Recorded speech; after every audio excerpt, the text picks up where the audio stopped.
Hey guys, so we're here at the park today, just finished the boot camp, and it's a beautiful day. Look at that. Oh yes, it's starting to get good. This winter wasn't too bad, but it does get cold sometimes, and actually brings me to the first point. We're gonna start getting a lot of new people now because March is around the corner. It's starting to get warmer. It's starting to feel nice to work out, right? And what happens during the winter, the group gets smaller because it gets cold. People just don't want to work out in the park, and that's the 2 points of the two things I want to say about that. First one is when a person tells me that they're going to stop working out because it got cold, I tell them, and especially now with COVID, because I knew when they stopped working out because of the cold, they were not going to do anything else, right? Because the gyms are closed unless they're going to do my boot camp on Zoom, which some did. They just were not working out, and I don't sugarcoat it. That some things it's just it is what it is. If a person tells me they're not working out because it's hard, I go say, look, I love you no matter what. I'm going to be here to welcome you back with open arms when you come back. But that's unacceptable what you're doing. Exercising is not an optional thing. Working out is not an optional thing. It's not another thing. Oh, you'll be better if you do. Yes, not only you'll be better if you do. It's necessary. You have to work out. That's not an option for life. You find something that you like doing it if you need to. But exercise is not optional. So the person said they're going to quit exercising for 3 months because it's just too cold. Unless they have a backup plan, that's unacceptable. Like I said, it is what it is. I'm not gonna hate you for that. I'm not gonna be lecturing. I'm not gonna knock on your door and drag you, although I probably would if I could. But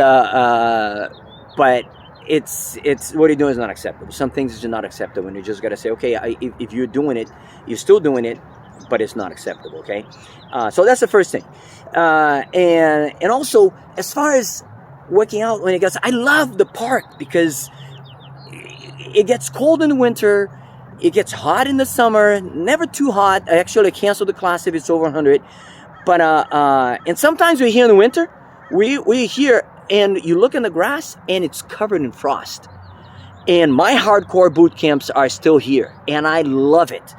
Because when you're doing this, you're adding this extra layer of adaptation. It's an extra layer of fitness, really. I think it's important. That's why I love working out outdoors so much, because just add the extra layer of you having to adapt to whatever it is that's thrown at you, not just you being in a controlled environment and blah blah blah and all that. So, but what I want to talk about is something else. So the weather started getting nice, so you're gonna start getting new people, and whenever you have new people, there's something that happens that makes me break into a lecture, which I'm gonna talk about right now. We all started right here. Like I line people right here to go run around the park. We all start with a warm up, so we line them up here, go boom boom boom, and they run around. Dun, dun, dun, dun. There's a path all around, all back there. They come in behind the bathroom, down here on the sidewalk, and I'm always waiting for them right there with my stopwatch in my hand for them to cross, and I give them their time so they have something to work against, and I tell them, cross in front of me like you cross and finishing line. Give it stronger. Give an extra push when you're about to cross, because it's about to be over. And it drives me absolutely crazy when a new person does this. They come right here, they're running normally, and then when they come right there, 10 feet away, they stop and they walk. And oh my God, that drives me crazy. I say, you do not stop until you're done or until you die. Okay, if you died back there, that's okay. But dying right here, no. You're 10 feet away, you don't stop before you're done. You cross stronger. And that's something that we see that in winners all the time. And that's the point I'm making. Winners finish strong. Okay, how many Super Bowl games have we seen won in the last second?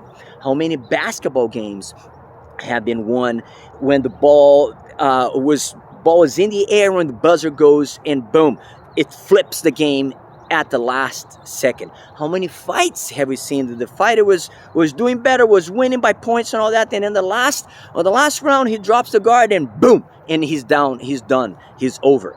So winners, and I'm using it, and I'm using the sports analogy, but this works for everything. Winners finish strong. You see a grit on the eyes of the person who wants it more when it's about to be over, because it's gonna be over. It's gonna be over. You're gonna rest right after. So give your all. And I see that in the eyes of people with that extra grit.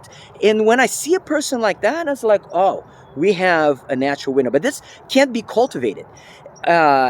So remember that, and that can be applied to anything.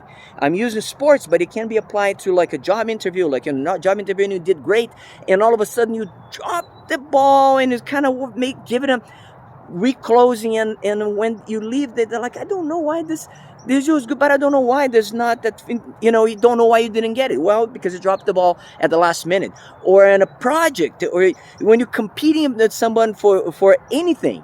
Remember, when you see the finishing line, push stronger, find the extra grit, and that's going to pay off, because that's going to often be the difference between the winner and the loser, getting and not getting, succeeding and not succeeding at anything. All right, I'll see you in the next video, and live inspired.